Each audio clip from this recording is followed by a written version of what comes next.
Ev tikmək istəyənlərin nəzərinə. Azbest materialından olan tikinti malları, xüsusən də şifer adı ilə tanınan dam örtüklərinin istifadəsi qadağan edilə bilər. Hazırda ölkə ərazisində mövcud fərdi yaşayış evləri və yaxud qeyri-yaşayış obyektlərinin ortalama 30%-ə qədər hissəsinin dam örtüklərində azbestdən istifadə olunub.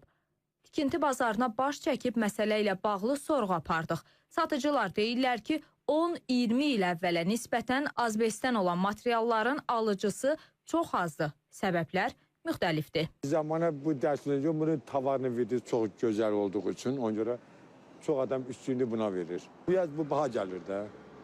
Kvadratı 4 madəlli şöbədən başlayır 10 manata qədər. Ona görə ki, evlərin üstündə daha çox rəngarəng görsənir və keyfiyyət cəhətdən, məhsul cəhətdən çox yaxşı materiallardır.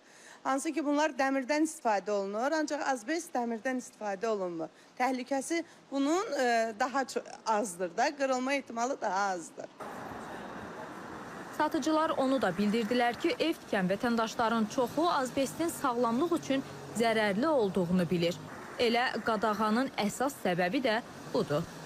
Mütəxəssislər deyirlər ki, artıq bir çox xarici ölkələrdə azbestdən olan tikinti materiallarından istifadə qadağan edilib.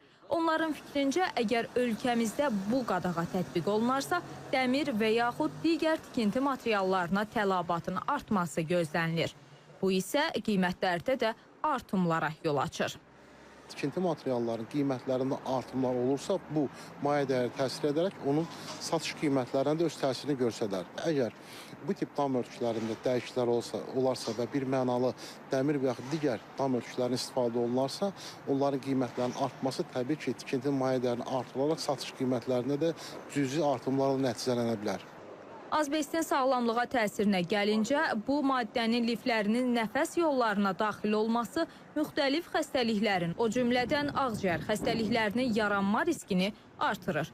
Qeyd edək ki, belə tərkibli materialların satışı məsələsi Milli Məclisin dekabrın 26-sında keçiriləcək plenar iclasında müzakirə olunacaq.